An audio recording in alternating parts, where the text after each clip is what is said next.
Assalamu alaikum wa rahmatullahi wa barakatuh. Paix sur ceux qui suivent les guidés. Paix et bénédiction sur le prophète sallallahu alayhi wa sallam, sur ses compagnons, ses amis, sa famille, ainsi que sur tous ceux qui le suivront de bonne foi jusqu'au jour du jugement. Euh, Aujourd'hui, en fait, je voudrais essayer de transmettre un message aux frères, où qu'ils soient, quel que soit leur âge, qui ont pour désir, c'est pas le cas de tout le monde, je précise, qui ont pour désir d'avoir une prêche efficace quand ils veulent parler d'islam.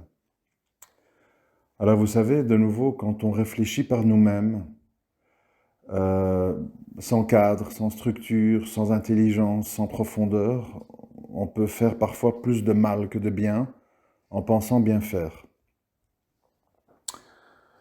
Je m'explique à travers des exemples qui me viennent à l'esprit. Je rappelle que je n'ai pas de notes, donc je réfléchis en même temps que je parle. Si vous prenez votre fille et qu'elle arrive à l'âge de la puberté, il y a plusieurs solutions. Soit vous lui dites, bon, on est en Europe, euh, tu vas à l'école, écoute, bon, essaye d'être discrète, crains Allah, euh, parce que voilà, vu les conditions ici, ben, tu porteras pas le voile.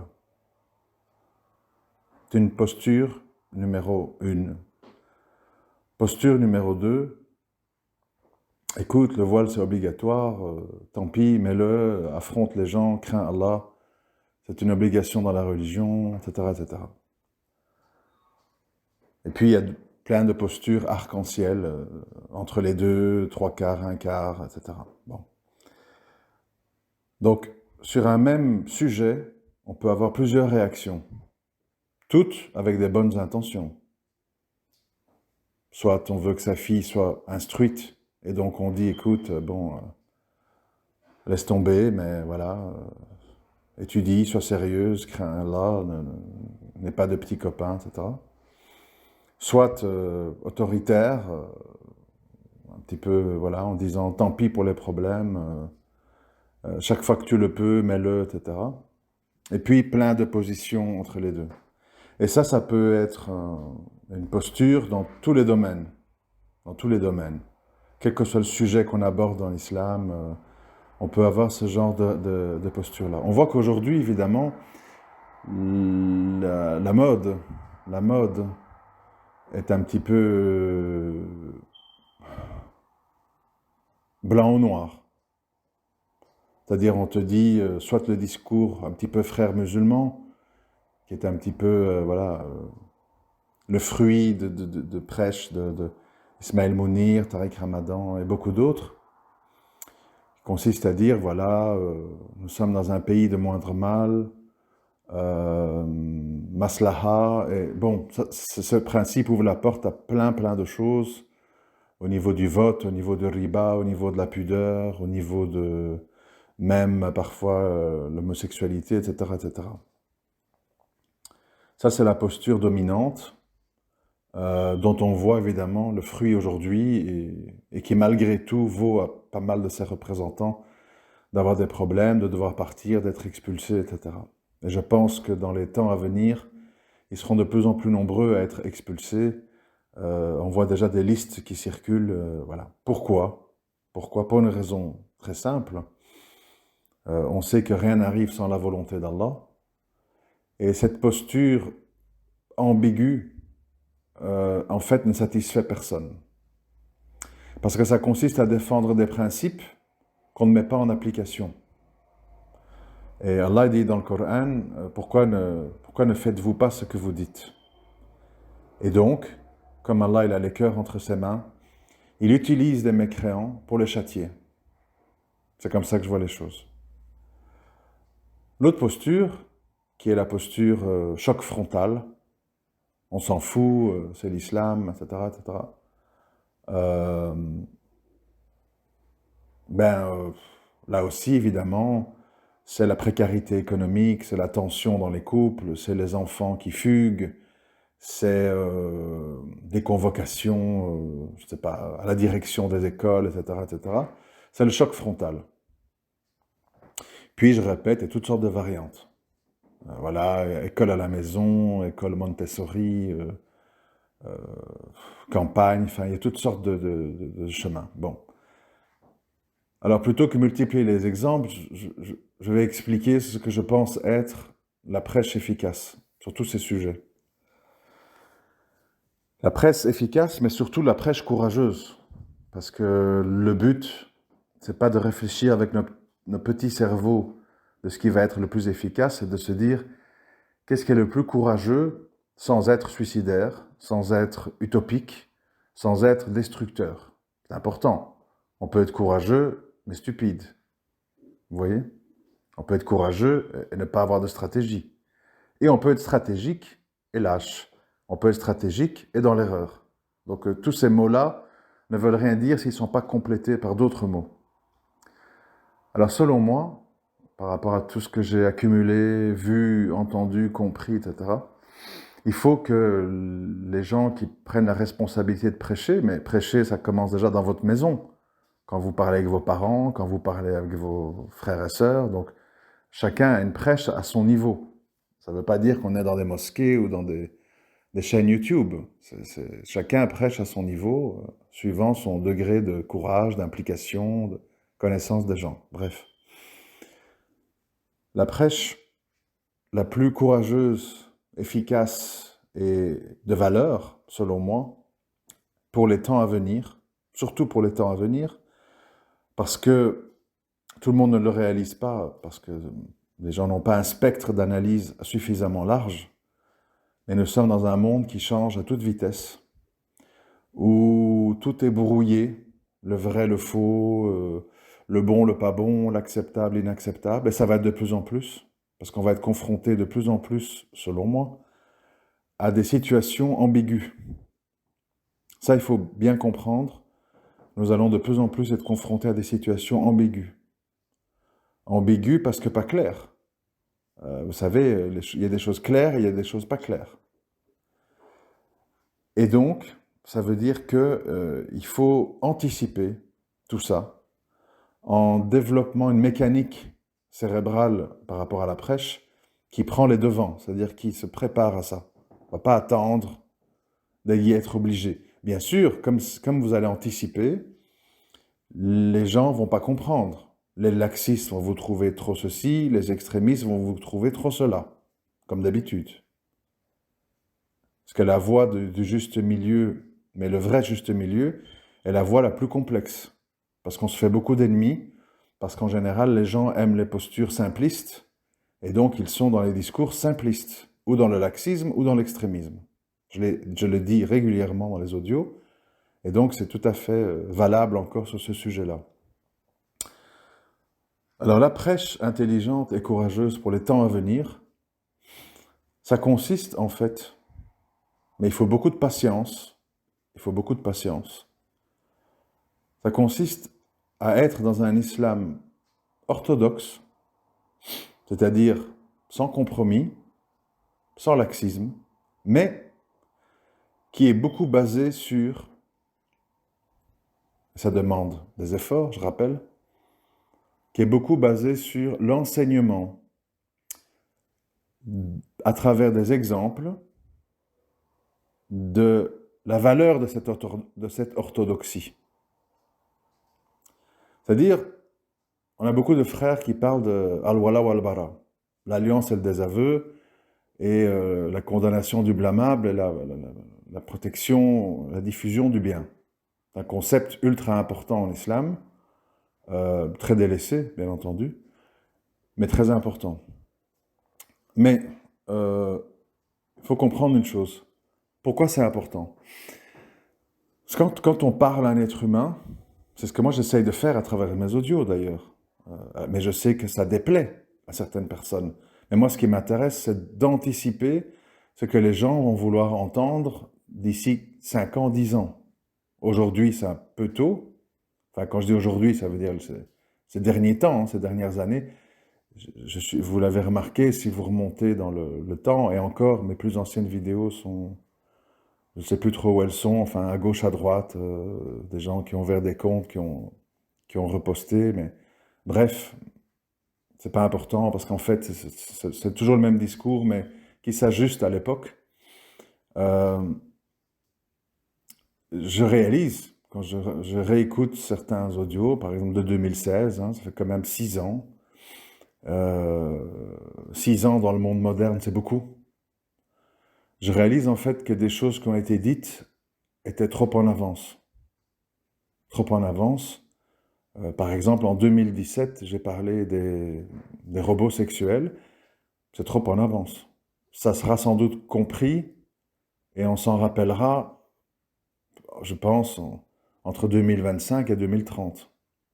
Mais bon, voilà, c'est comme ça, on ne peut pas empêcher son cerveau de faire des anticipations, etc. Bref, je ne veux pas m'égarer du sujet, parce que sinon, je vais encore, je vais encore divaguer.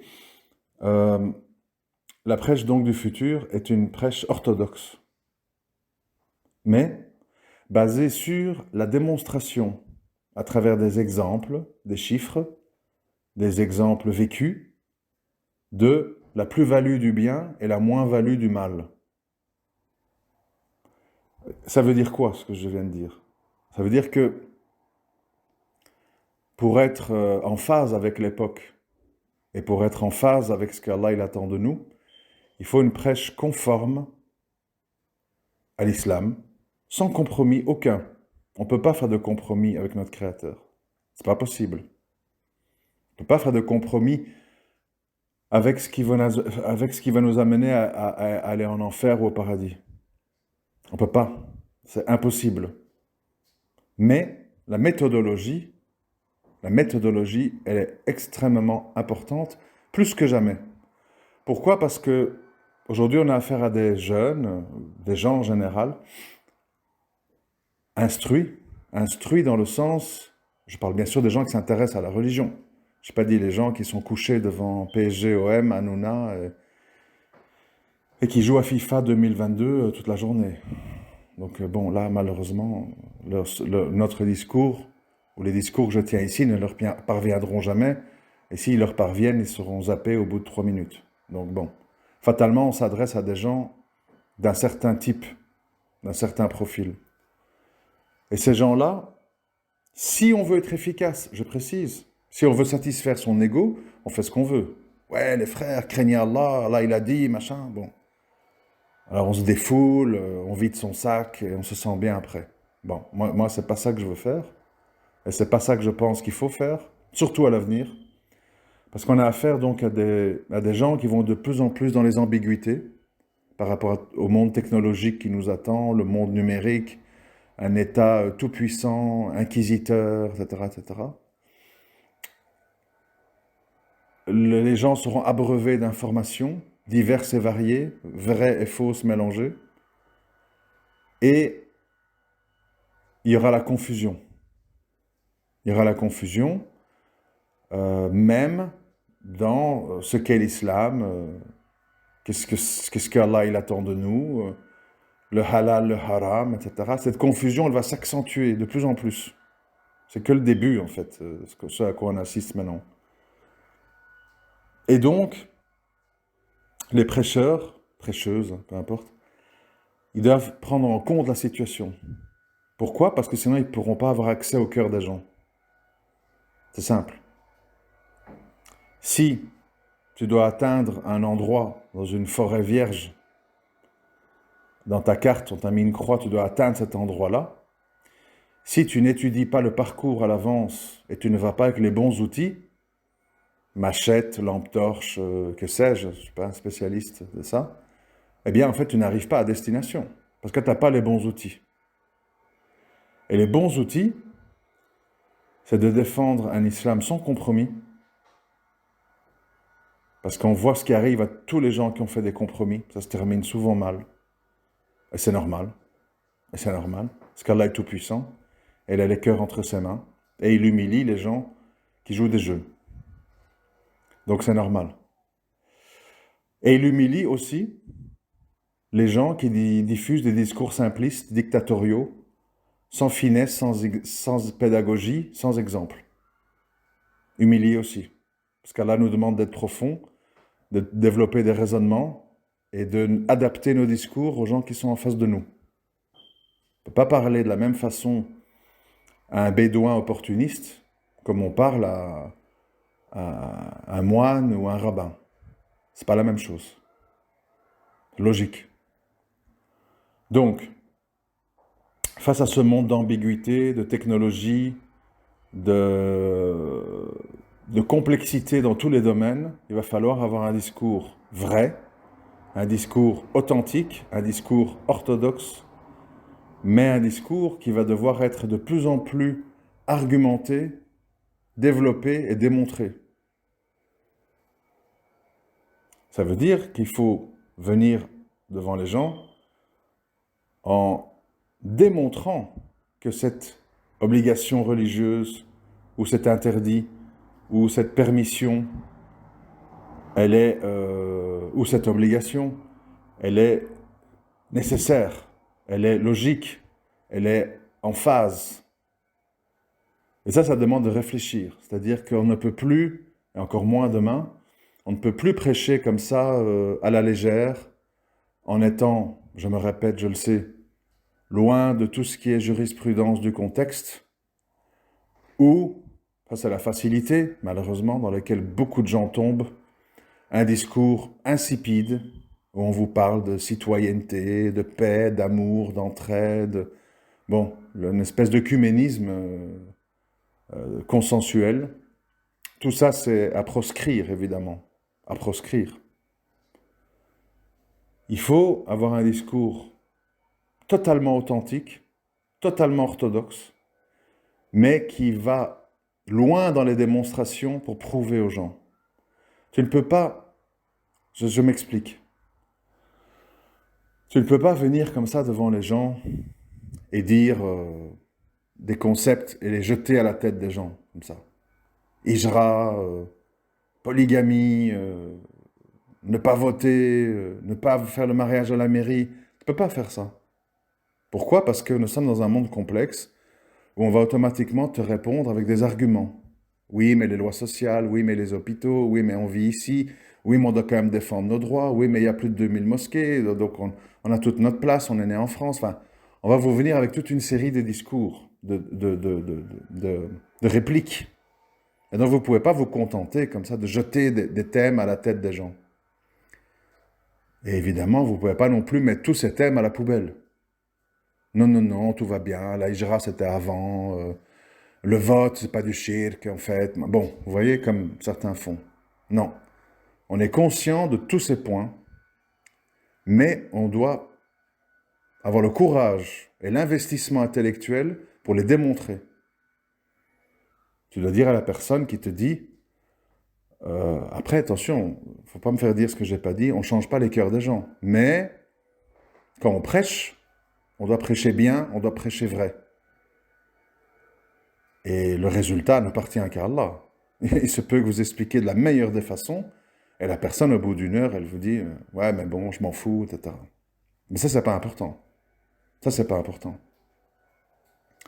Donc, il faut asseoir les gens, enfin, ou leur parler à distance, enfin, peu importe. Et il faut développer des arguments. Il faut développer des exemples qui prouvent à la personne. Pourquoi c'est important de prouver? Parce qu'une personne qui est convaincue, tu peux la lâcher dans la nature. Elle va affronter les ambiguïtés, parce qu'elle est convaincue. Mais pour être convaincue, elle doit avoir eu des démonstrations qui ont amené cette conviction. Et pas recevoir des ordres. Crains Allah, le prophète sallam a dit. Les gens vont dire, s'ils ont une faible personnalité, oui, d'accord, oui, oui. Mais en fait, après, ils sont démunis devant les gens qui propagent des ambiguïtés ou comment je veux dire, les actions qui déplaisent à Allah. Ils sont démunis parce qu'ils ne sont pas convaincus, ils ont juste obéi. Donc il faut développer une prêche qui est basée sur la conviction. Et la conviction, ça veut dire que ça implique des démonstrations, des exemples, des preuves, des chiffres, plein de choses. Par exemple, je prends un exemple qui me vient comme ça. Quand on parle du vote, les gens sont là, oui, mais c'est du shirk, nanana, bon, d'accord. Mais allons plus loin. Il faut aller plus loin. En disant quoi? En disant, le système démocratique basé sur les élections est un système mafieux. Pourquoi? Tous les partis en place, quand il y a un parti qui vient avec une idée révolutionnaire qui va vraiment améliorer les choses, tous les vieux partis se mettent ensemble et font ce qu'on appelle un cordon sanitaire. Ça veut dire qu'ils empêchent ce parti d'accéder au pouvoir, ou même avoir une représentation parlementaire, en se liant tous contre lui. Donc, toute réforme en profondeur par la démocratie est impossible, premièrement. Deuxièmement, comme les partis politiques doivent faire des coalitions, ils sont dans l'obligation, pour le faire, de modifier leur programme sur lequel ils se sont fait élire. Parce qu'il faut faire des compromis avec d'autres partis avec qui on gouverne. Et au final, le programme de 100% se termine à 30-40%. 60% passe à la trappe, etc., etc. Au final, on constate que une majorité de non-musulmans ne votent plus, s'abstiennent de voter, et que finalement, les élections de nos jours en France, ça se résume à quoi? À 3 directions, si on simplifie. Le centre, l'extrême gauche, l'extrême droite. Le centre, eh bien, c'est là que tous les représentants de l'ancien monde se concentrent, avec toutes les mafias réunies. Rothschild, les banques, le consensus, quoi. Et le centre a besoin, pour exister, de l'extrême gauche et de l'extrême droite. Pourquoi? Pour dire, regardez, ils sont extrêmes, ils font peur, soyez raisonnables, votez pour le centre. Et voilà pourquoi le centre s'en tire toujours bien. Mais un centre, parfois, qui ne porte pas son nom. Je veux dire, si on voit les dernières élections en France, c'est-à-dire Chirac, Sarkozy, Hollande, Macron, ce sont des gens soi-disant de partis politiques différents, mais en fait, ils représentent tous le centre. C'est-à-dire une espèce de consensus mou. Ce pas des gens qui sont venus apporter des grandes révolutions et des grands changements d'orientation à la France. D'accord? Mais le centre, pour exister et pour mobiliser, il doit faire peur. Il fait peur comment, si on parle actuellement? Ils disent, attention, tous les jeunes désœuvrés des banlieues, tous les musulmans, les islamo-gauchistes, etc., attention, ils votent tous Mélenchon. Mobilisez-vous en votant pour nous afin de faire barrage à cette vague rouge d'islamo-gauchistes et de communistes, néo-communistes, etc. Les gens, voilà, ils ont peur, ils votent au centre. Et puis ils disent de l'autre côté, attention, il y a des anciens adorateurs d'Hitler qui se mobilisent sous une étiquette d'une femme blonde, etc. Attention, ils vont déstabiliser la France, ils voudront sortir de l'euro, de la zone euro, ça risque de mettre vos retraites et vos salaires en danger, etc. Boum, on va vers le centre. Donc en fait, participer à ça, au-delà du fait que, comme le disent les gens binaires, c'est une forme de shirk, bien sûr, c'est également une erreur stratégique et une escroquerie manifeste.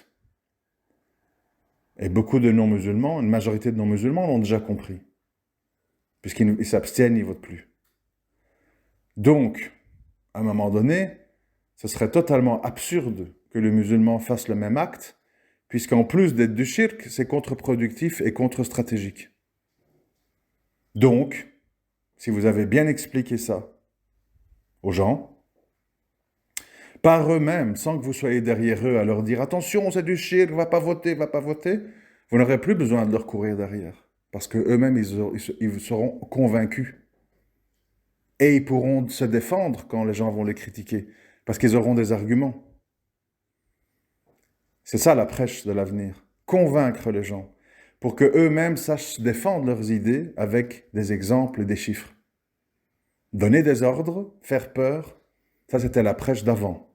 Et ça n'a pas bien marché parce que quand les gens avaient des épreuves ou des contretemps, ils lâchaient tout et ils disent « j'en ai marre de recevoir des ordres. J'en ai marre qu'on me gueule dessus, qu'on me fasse les gros yeux. C'est bon, quand je suis tombé en prison, personne n'est venu m'aider. Quand j'étais en galère dans ma hijra, personne n'est venu m'aider. Quand j'étais en galère dans mon mariage, personne n'est venu m'aider. On m'a juste donné des ordres. Le mariage, c'est la moitié de la foi. Le prophète, sallam, veut vous voir le plus nombreux le jour du jugement. Mariez-vous, faites des gosses. Et puis débrouillez-vous. » Ça, c'était le monde d'avant. Le monde de demain est un monde qui demande aux gens qui prêchent beaucoup de profondeur, beaucoup de culture générale, beaucoup de sens de l'observation, pour pouvoir argumenter, pour démontrer que l'islam orthodoxe est un bien, pas toujours simple, bien sûr, mais c'est un bien à suivre le plus possible. Mais pour ça, il faut convaincre. Pour ça, il faut convaincre. Il faut arrêter de crier sur les gens, il faut arrêter de leur donner des ordres, il faut arrêter d'agiter le spectre de l'enfer et du paradis pour les amener à obéir sans réfléchir. C'est plus possible et ça le sera encore moins dans le monde de demain. Après, les gens ils peuvent continuer, mais après, ils ne doivent pas se plaindre que ce n'est pas efficace, ou qu'ils ne sont pas écoutés, ou qu'on se moque d'eux, ou qu'on ne comprend pas. C'est vous les responsables. Vous n'avez pas voulu faire l'effort de la profondeur. Ce n'est pas les gens les responsables. Les gens, ils sont le fruit de leur époque. Et les gens de cette époque et celle de demain, ils ont besoin d'être convaincus. Ils ont besoin d'explications et d'exemples. Et qu'on leur parle calmement, avec pédagogie. Parce que ce ne sont pas des illettrés, ce ne sont plus des analphabètes. C'est des gens qui écoutent plein de débats, de vidéos, de choses. Ils ont un cerveau qui est structuré. Et un cerveau structuré, ça demande des efforts pour le pénétrer. Ça ne marche pas, la carotte et le bâton. C'est pas comme ça. Voilà. J'espère que voilà, ça concerne tout le monde, parce que comme je l'ai dit, on est tous un peu des prêcheurs à notre niveau. Et je voulais vraiment détailler ce concept afin que nous soyons efficaces à l'avenir et que nous quittions en fait des prêches laxistes ou simplistes qui soit égarent les gens, soit ne les convainc pas. Et je ne pense pas que c'est le but d'aucun d'entre vous de ne pas être efficace, de perdre son temps et sa salive. Donc, voilà ce qu'il faut mettre en place. À très bientôt, Inch'Allah. Assalamu alaikum wa rahmatullahi wa barakatuh.